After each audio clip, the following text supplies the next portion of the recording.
From Hollywood, it's time now for... Johnny Dollar. This is Harry Branson, John. Hi, at Harry. the Philadelphia Mutual Liability and Casualty Insurance Company. I said hi. How are you?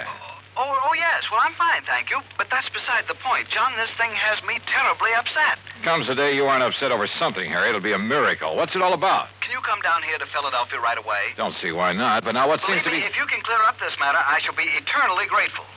$985,000. Wow. For what, Harry? Of course, anyone, any criminal, that is, could be suspect in the theft. Theft of what? But the murder, it doesn't make sense. Or does it? What do you think, John? What do I think? Look, Harry, you haven't yet given me... What possible reason could there have been for firing the shot that... How about the butler? What, the butler? Of course, I never thought of that. John, what butler? Oh, I'll be down to see you, Harry. Goodbye. Wait. You mean you know something about this case that the police and I don't know? I don't know anything about it yet. I'll be down to see you. But in that case... Goodbye, Harry. But in that case, John, if you don't know anything about it, what leads you to suspect the butler? And what butler... John, you have me all confused. Then that makes us even. Bye. But, John... So help me. If it weren't for the big fat expense account I can foist on Harry Branson, well, here we go again.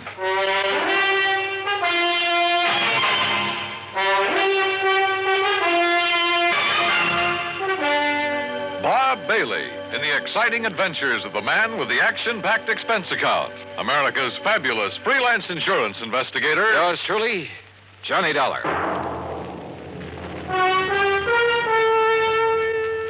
And now, Act One of Yours Truly, Johnny Dollar.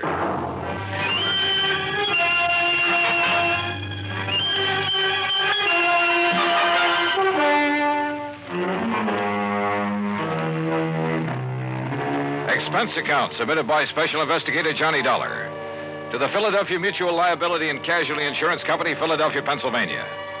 Following is an account of expenses incurred during my investigation of the Ingenuous jeweler matter.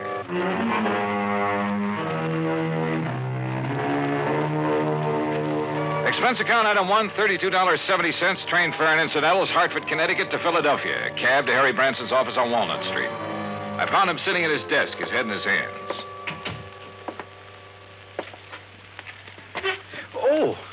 Oh, John, I'm glad you've come. Yeah. Well, how's your good health, Harry? My health? Wait, as a matter of fact, it's fine, although I did have a touch of laryngitis last week. I could hardly speak about it. John, why do you always try to take my mind away from matters at hand? I simply asked Particularly something as important as this. All right. As what? The Beaufort collection, of course. Beaufort. Oh, yeah. Seems to me I've heard about that. Jewelry? One of the most important small collections in the world. Why, when His Grace the Duke de Beaufort lost them to the Germans back during the First World War. Yeah, I'm sure. But now let's get to the point. They've been stolen. And we'd insured them for nearly $1 million. Stolen from where? The jeweler who owned them, J. Harold Whipsett. Oh, hey, I've heard of him, too. Isn't he the fellow who was tagged by the Customs Department a few years ago for trying to smuggle in a lot of stuff? Yes, the same one. But his reputation since that incident has been quite all right, completely unsullied. Oh, I must admit that I had some misgivings about issuing a policy to a man with his past record. But since he's in the clear again, and considering the premiums involved, and John, I had a long discussion with a psychiatrist about the man, about what would motivate him Look, Harry, before you go rattling off on another tack. Well, John, I resent that. Look, you said something about murder at the time of the theft? Oh, yes. So far, however, it's only attempted murder, you see? Of this man, Whipsett? His secretary, Miss Winkle. Winkle? Perry Winkle. Oh, now, wait. Is that some kind of a gag? It certainly is not. At first, when they arrived, the police thought she was dead. Well, where did all this happen? At the Whipsett office. It's on Chestnut Street. When did it happen? Just last night. Oh, dear, $985,000. And maybe a human life. Well, yes, of course. Now, tell me all you know about it, Harry. Well, the Beaufort collection contains several diamond and emerald brooches that date back to, let me see. Forget the dates. What I want to know is... No, the fact that all the stones were rather small and of conventional cut means that once they're remounted, no one could ever identify them. Well, what's that got to do with the date of the collection? Well, as I started to say... let's go over to the Whipsett's office. Oh, very well. Now, as I started to say, the date of the Duke de Beaufort's acquisition of these jewels... you say this Perry Winkle was badly hurt. How? She was shot by the robber. Now, as I started to say, the date at which the Duke de Beaufort... Tell me this. Was Whipsit himself shot or shot at? No, and I'm sure he'll tell you all about that when you see him at his office. He's certain to be in this morning. As I started to say, John... John, going down, gentlemen. Yeah, thanks. Come on, Harry. Step in, please. Harry! As I started to say, John... John? Whether I wanted or not, during the 9-block taxi ride up Chestnut Street, I got the whole history of the Duke de Beaufort's jewels, from the time of the French Revolution to the present. That cab, by the way, is item 2, $1 even. What I did want to know was more about J. Harold Whipsit. After all, a man who'd once attempted fraud against U.S. Customs. Anyhow, we finally reached his office in the Prosser building. Present was Police Lieutenant Bart Stanley, with whom I'd worked a case 2 years ago. Glad to see you, Johnny. Yeah, same here, Bart. Well, what do you make of it? So far, blanco. Is Whipsit here? One of the boys took him down for some coffee. He needs it after what happened to him last night. The Beaufort jewels, huh? Yeah. Yes, I told Mr. Dollar all about them, Lieutenant, how the robber took nothing else, how the jewels themselves came into being, how back in the Harry, 18th... we've got work to do here. Well, after all... Now, look, Bart, this man Whipsit, his reputation in the past... I know exactly what you're going to say. I might have thought the same thing, Johnny, if I hadn't seen exactly what happened. Tell me what did happen. Lieutenant, you look very tired. Yes, Mr. Branson, I am. After all, having been up all night on this thing, suppose I bring Mr. Dollar up to date. Well, sure. Oh, no, you don't. I want to find out now, not next week. John. Go ahead, Bart. Well, Whipsit and his secretary, Perry Winkle... Isn't that a name? Yeah, sure is. Where is she, by the way? Jefferson Hospital. Anyhow, they were here very late last night working on the books. Came a knock on the door. Whipsit opened it. This man barged in with a gun and demanded the Beaufort collection. And? Well, Whipsit argued with him, finally gave in when the guy threatened to shoot him. But Miss Winkle made a dash for the door. The intruder let her have it, held the gun on Whipsit, tore out the telephone line, then locked him in and disappeared. And? That's it. Wait a minute. How could he lock Whipsit in his own office? This lock opens from the inside. Mm-hmm. With this, Johnny. What? This little rubber doorstop? That's right. But I don't see... I'll tell you how he did it, and why this little rubber wedge is absolute proof that Whipsit couldn't possibly have rigged this whole deal.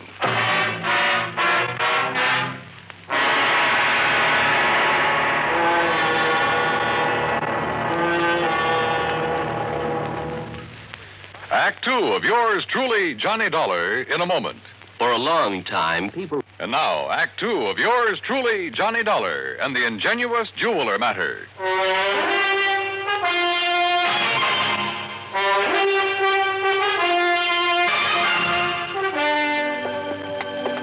Look here, Johnny. This door. What about it, Bart? Well, this is a real old building. All the office doors open outward into the corridors. See? So? All right. After the robber made Mr. Whipsit hand over the jewelry, he shot the secretary, Miss Winkle. Then he yanked out the telephone, beat it, and slammed the door on Whipsit. But you said locked him in, and I don't see how... Look, with this little rubber wedge. The door opens outward, right? Don't you see, John? Oh, wait a minute. Sure, of course I see, Bart. Sure.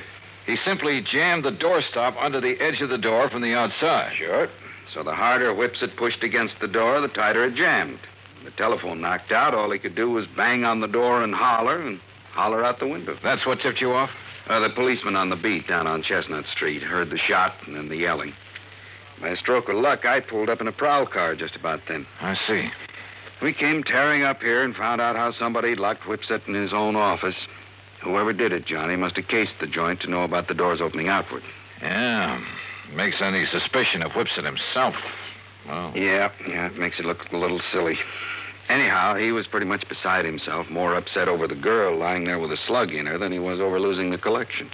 Any idea what kind of a gun was used on her? The hospital sent the bullet over to the lab. It was a .38 special. And she was in pretty bad shape, huh? Well, we thought at first she was dead. So did Whipsit.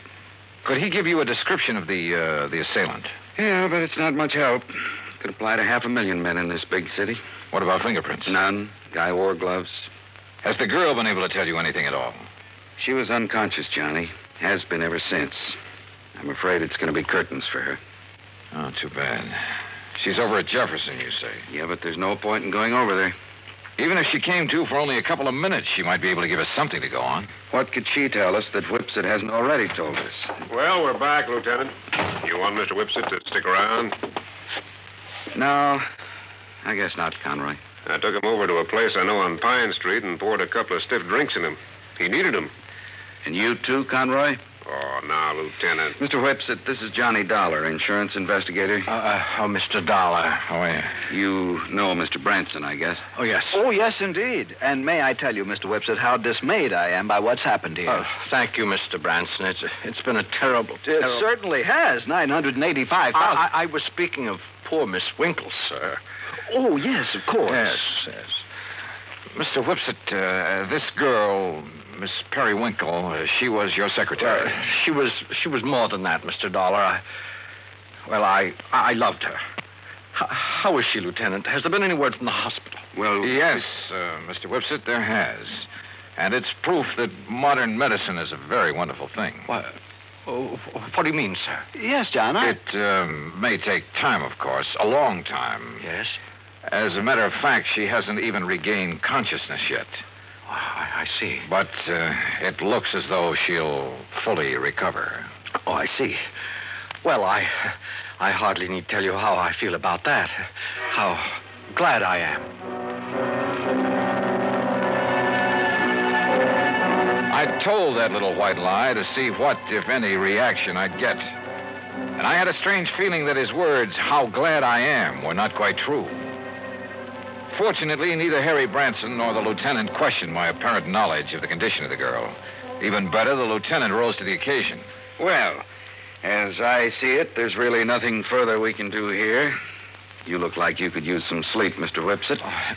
And Conroy and I'd better get back to headquarters, see if the boys have run down anybody who fits that description you gave us. Yeah, good idea. Let's go, huh? And Mr. Whipsit, you close up and go on home and get some rest. Yes, I will. Thank you.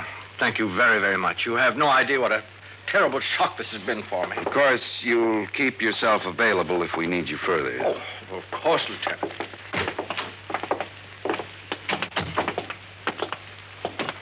Okay, Johnny. What was that all about? Telling him she'd recover. Yes, John, I almost interrupted. I was afraid you would. That's why I kept talking. Bart, I'm going over to the hospital. Oh, now look, If Johnny. there's only one chance in a million of that girl regaining consciousness, I want to be there when she does. You still suspect Whipsit? Did I say that? Don't you see, John, the whole thing hinges on that little rubber doorstop.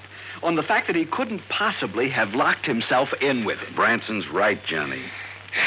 Okay, then I won't go over to the hospital. Ring for the elevator, Harry. Oh, sure. John, what will you do? Call him on the phone down in the lobby instead. This is Dr. Kenworthy. This is Johnny Dollar, doctor, insurance investigator. I'm calling about Miss Periwinkle. Oh, yes.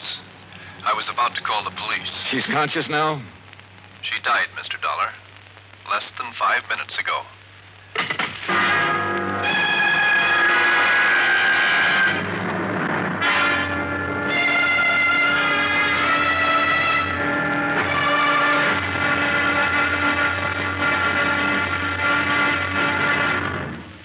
Act 3 of yours truly, Johnny Dollar, in a moment.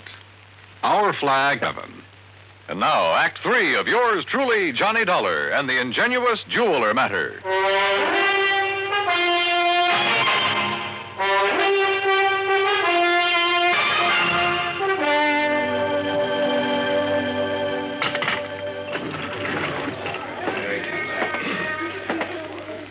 Well, what'd you find out from the hospital, Johnny?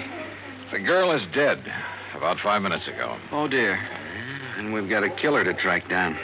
Now I'd better get on over to headquarters. I'll phone poor Mr. Whipsit. He left the building while you were in the phone booth, John. Bart, have you got a key to his office upstairs? Why, sure, right here. Let me have it, will you?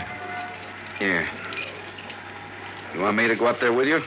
Why don't you go over to the hospital and see if Whipsit shows there? What do you expect to find up in his office, Johnny? I haven't the least idea. Why kid about it? I didn't have the least idea what I expected to find, or even what I was looking for. When I walked into the jeweler's office up on the 8th floor, I picked up the rubber doorstop. The one thing that proved Whipsit couldn't possibly have rigged the whole deal. But I somehow felt that if only that little wedge of rubber could talk. Then I noticed a funny sort of burr on one side of it. Just a tiny little rough spot. But it showed me where somebody had pierced a tiny hole through it. Why?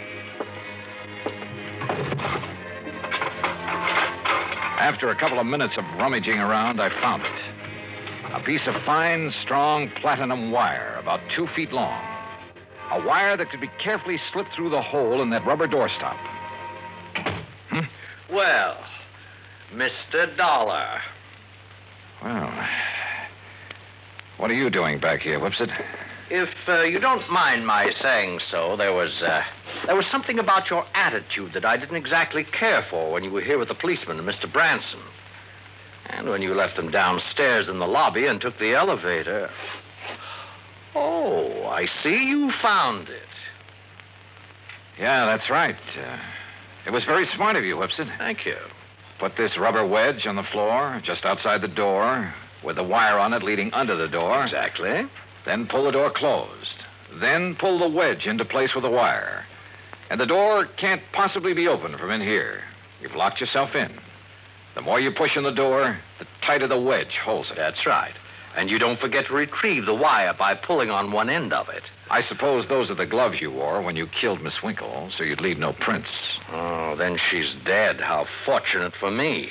And that's the gun you used? Yes. I'm afraid she was rather averse to my breaking down the Beaufort collection, melting down the mountings and secreting the stones at my home. And, of course, claiming the insurance money, but after all, nearly $1 million. Why are you telling me all this? Because, you see, this is also the gun that will kill you. After which I shall lock your body in this office using the doorstop again. It's a rather nice touch, don't you think? Is it? Well, don't you see? It's now a sort of a trademark of the completely unknown thief, the unknown killer of both the girl and you. Oh, now, wait a minute. Do you think if I found out how you did it, the police can't? Did they, even after their lab crew spent the whole night up here? I guess you got a point there. Yes. Now, turn around, Dollar. Turn around. Well? You see, I'm going to have to shove this gun into your back to muffle the sound. Look, Whipsit. Unless you have a better idea. Well, I have. What? Oh, me. Oh, I suppose I might have known this whole thing seemed too easy. All right, Lieutenant. All right, Conroy, wrap him up. Right, Lieutenant. Hands out, Whipsit. Johnny, I knew you had something up your sleeve when you came back up here. Just wouldn't let me work it out alone, would you, Bart? All right, what was it?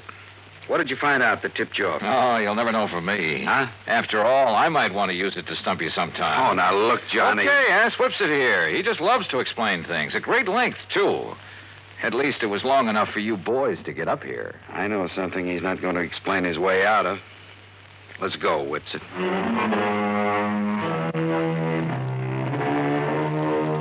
Harry, I think I'll have to figure out some way to pad my expense account even more than usual in cases like this. I mean, where a 38 slug nearly ends up in me. After all, fun is fun, a job's a job, but some of these laddies carry things too far. Come to think of it, I'll have to run down to New York again to appear against Whipsit. So, expense account total, including that and transportation back to Hartford and all the incidentals I could possibly think of, $181 even. Yours truly, Johnny Dollar.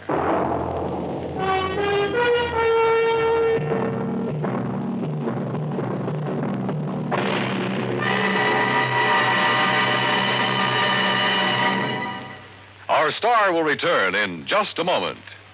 With the bigger, more everywhere. Now, here is our star to tell you about next week's story. Next week, an inventor with a device that can either save or wreck our country. Join us, won't you? Yours truly, Johnny Dollar.